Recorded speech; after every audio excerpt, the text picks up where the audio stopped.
বিএনপির চেয়ারম্যান তারেক রহমান আজ রংপুর শহরের কেন্দ্রীয় ঈদগাহ মাঠে জনসভা করবেন। রংপুরে পৌঁছে প্রথমে তিনি পীরগঞ্জে ২০২৪ সালের গণঅভ্যুত্থানে নিহত আবু সাঈদের কবর জিয়ারত করবেন।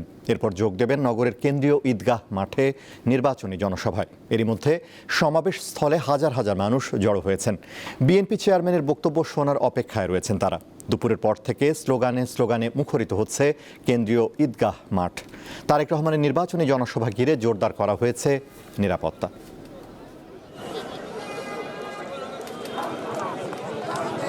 তারেক রহমানের আজকে যে রংপুর বিভাগের যে সমাবেশ সফল যাতে হয় সেজন্য আমরা এসেছি।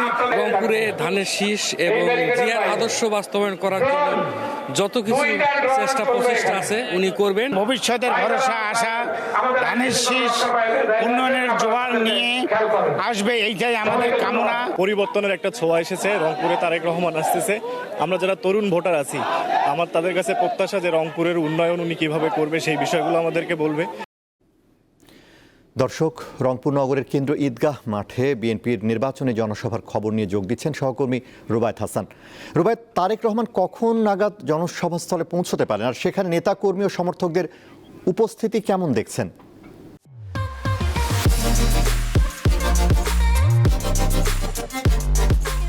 রুবায়েত, তারেক রহমান কখন নাগাদ জনসভাস্থলে পৌঁছতে পারেন, আর সেখানে নেতা কর্মী সমর্থকদের উপস্থিতি কেমন দেখছেন আমাদের জানান।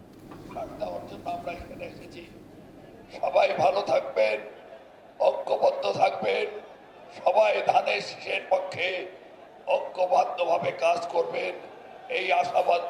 আনোয়ার, আপনি জেনে থাকবেন যে উত্তর জনপদের যে নির্বাচনী জনসভাগুলো রাজশাহীতে করেছেন, নওগাঁয় করেছেন, বগুড়ায় করেছেন তারেক রহমান। গতকাল গভীর রাত পর্যন্ত নির্বাচনী জনসভায় তিনি দেশকে এগিয়ে নেবার প্রত্যয় ব্যক্ত করে কেন্দ্রীয় বিএনপির পক্ষ থেকে যে মাঠটিতে অর্থাৎ কেন্দ্রীয়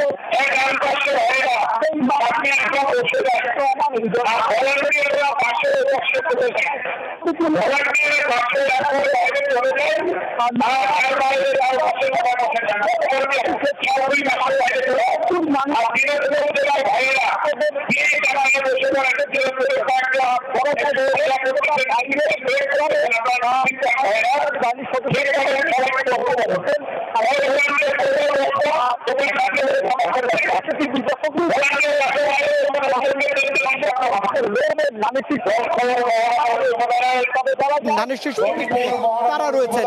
তবে বলা যায় এই জনপদের মানুষের যে উচ্ছ্বাস উন্মাদনা, ২২ বছর পর তারা এই দলটির শীর্ষ নেতৃত্ব বা কান্ডারিকে দেখছেন, সেই উচ্ছ্বাস উদ্দীপনা দেখা যাচ্ছে সকাল থেকেই। যেহেতু আজকে শুক্রবার, জুমার নামাজের পর থেকেই এই পুরো ঈদগাহ কালেক্টরেট ঈদগাহ মাঠটি কানায় পরিপূর্ণ হয়ে গেছে।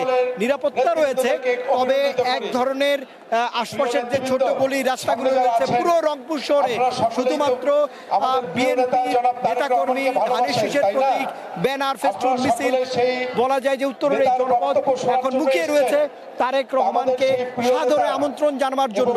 এবং বলতে চাই যে উন্নয়নের বার্তা বা নির্বাচনে ভোটে জিতলে যে বার্তা তিনি দেবেন সেই বার্তাগুলো শোনবার জন্য এই এলাকার মানুষ মুখিয়ে রয়েছে।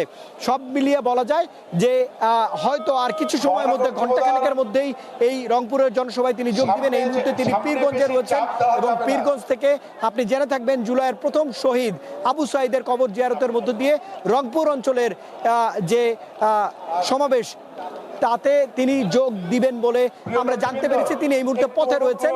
ওই কর্মসূচির পরেই তিনি রংপুরের এই জনসভায় যোগ দেবেন। আপনি দেখতে পাচ্ছেন যে মানুষের যে জোয়ার এই অঞ্চলে ধানের শীষের পক্ষে, সেটি আসলে দেখা যাচ্ছে। এবং 12 তারিখের নির্বাচন ঘিরে তারেক রহমান যখন নির্দেশনা দিবেন, আরো সময় গড়ালে আমি বাড়তি তথ্য আপনাকে জানাতে পারবো। এই ছিল এখন পর্যন্ত আমার কাছে। আনোয়ার। রুবায়েত, আপনাকে ধন্যবাদ। রংপুর থেকে তারেক রহমানের জনসভার খবর জানাচ্ছিলেন সহকর্মী রুবায়েত হাসান।